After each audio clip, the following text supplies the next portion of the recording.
दोस्तों, डिफेंस के क्षेत्र में भारत काफी तेजी से आगे बढ़ रहा है और भारत ने पिछले कुछ सालों में काफी महत्वपूर्ण उपलब्धियों को हासिल किया है। इसी के तहत अब सिपरी की तरफ से विश्व की 100 सबसे बड़ी और शक्तिशाली रक्षा कंपनियों पर एक रिपोर्ट जारी की गई है, जिसके आंकड़े ने पूरी दुनिया को हैरान कर दिया है, क्योंकि इसमें भारत की स्थिति काफी रोचक तो है ही, साथ ही अमेरिका ने अपनी कामयाबी के झंडों से पूरी दुनिया को अचंभित कर दिया है, क्योंकि किसी को भी इस बात का अंदाजा नहीं था कि वैश्विक रक्षा बाजार पर अमेरिका इस तरह का एक तरफा राज करता है। इन आंकड़ों ने न कि सिर्फ भारत और दुनिया भर के कई देशों की आंखें खोल दी है, बल्कि ये भी बता दिया है कि अभी रक्षा निर्यात के मामले में अमेरिका का मुकाबला करने के लिए कई सालों का समय लगेगा। दरअसल सिपरी द्वारा जारी की गई इस रिपोर्ट पर विश्व की 100 सबसे बड़ी और सफल रक्षा कंपनियों के बारे में जानकारी दी गई है, जिसके तहत इस लिस्ट में केवल 2 ही भारतीय कंपनियां अपनी जगह बना पाई है, जिनमें हिंदुस्तान एरोनॉटिक्स लिमिटेड को 42वां स्थान मिला, जबकि भारत इलेक्ट्रॉनिक्स लिमिटेड को 63वां स्थान हासिल हुआ है, जो कि वैसे तो भारत के लिए काफी अच्छी बात है कि विश्व की 100 शीर्ष रक्षा कंपनियों में 2 भारतीय कंपनियां भी शामिल हैं, लेकिन हमें इस रैंकिंग से इस बात का भी अंदाजा लग जाता है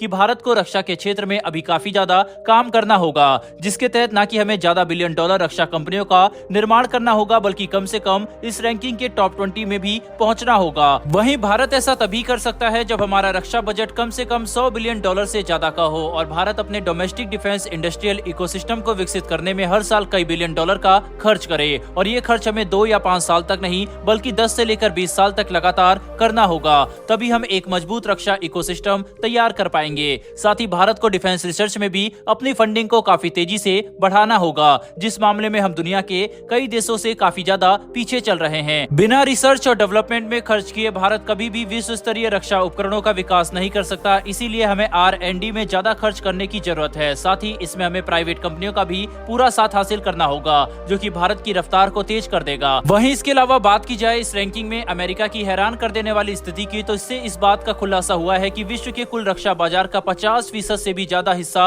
अकेले अमेरिका ने कब्जा कर रखा है, जो कि वैश्विक डिफेंस मार्केट में अमेरिका के प्रभुत्व को साफ तौर पर दर्शाता है। साथ ही अमेरिका के बाद दूसरे दर्जे का देश चीन था, जो कि कुल वैश्विक रक्षा बाजार में 8% की हिस्सेदारी रखता है, जिससे आप इस बात का अंदाजा लगा सकते हैं कि दूसरे नंबर पर मौजूद चीन पहले नंबर पर मौजूद अमेरिका के सामने कहीं पर भी नहीं ठहरता, क्योंकि वैश्विक रक्षा बाजार में अमेरिका की हिस्सेदारी चीन के मुकाबले 6 गुना से भी ज्यादा की है, जो कि अपने आप ही वैश्विक रक्षा बाजार में अमेरिका के प्रभुत्व को साफ तौर पर दर्शाता है। लेकिन इसका मतलब ये नहीं है कि चीन की कंपनियां इस लिस्ट में पीछे रह गई है। दरअसल सिपरी द्वारा जारी की गई इस रिपोर्ट में चीन की 8 कंपनियां शामिल हैं, जिनमें से 4 कंपनियां तो टॉप 10 में भी है, और हमें ये बात ध्यान में रखनी चाहिए कि यहाँ पर बात वैश्विक स्तर की हो रही है, जहाँ पर दुनिया भर के देशों की कंपनियां पर नजर रखी गई है, जिसमें से चीनी कंपनियां शीर्ष 10 में पहुंच गई है, और यहाँ पर 1 या 2 नहीं बल्कि सीधे 4 चीनी कंपनियां मौजूद हैं, जिससे ये बात साबित हो जाती है कि चीन का डिफेंस मैन्युफैक्चरिंग इकोसिस्टम काफी ज्यादा मजबूत है। वहीं इस लिस्ट में चीन के बाद ब्रिटेन विश्व के 6.8% रक्षा बाजार का हिस्सेदार है, जबकि फ्रांस 4.9% और रूस के पास वैश्विक रक्षा बाजार का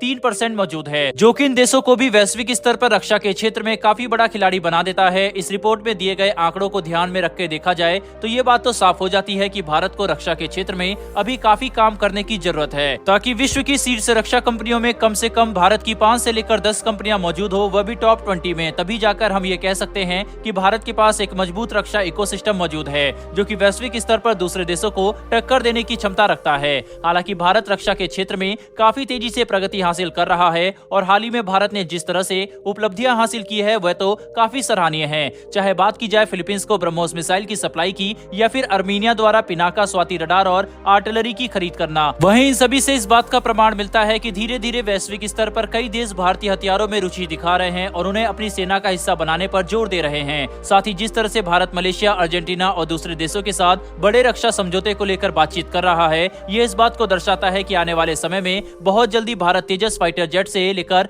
प्रचंड लाइट कॉम्बैट हेलीकॉप्टर तक की सप्लाई करने वाला है, जो कि भारत को सच में रक्षा बाजार में एक काफी महत्वपूर्ण खिलाड़ी बना देंगे, जिसके बाद ही धीरे धीरे भारत अपने रक्षा इकोसिस्टम में लगातार निवेश को बढ़ाकर वैश्विक स्तर पर और ज्यादा शक्तिशाली बन सकेगा। तो दोस्तों, आपको क्या लगता है कि रक्षा के क्षेत्र में भारत को ब्रिटेन या फिर चीन जैसे देशों को बराबरी करने के लिए कितने सालों का समय लग सकता है? अपनी राय कमेंट बॉक्स में लिखकर जरूर बताएं। साथ ही अगर आपको ये इन्फॉर्मेशन और वीडियो पसंद आई हो तो वीडियो को लाइक करके हमारी आने वाली डेली ऐसी वीडियो के लिए चैनल को सब्सक्राइब कर बेल नोटिफिकेशन अवश्य दबा लें। फिर मिलेंगे ऐसी एक नई वीडियो के साथ। धन्यवाद। जय हिंद।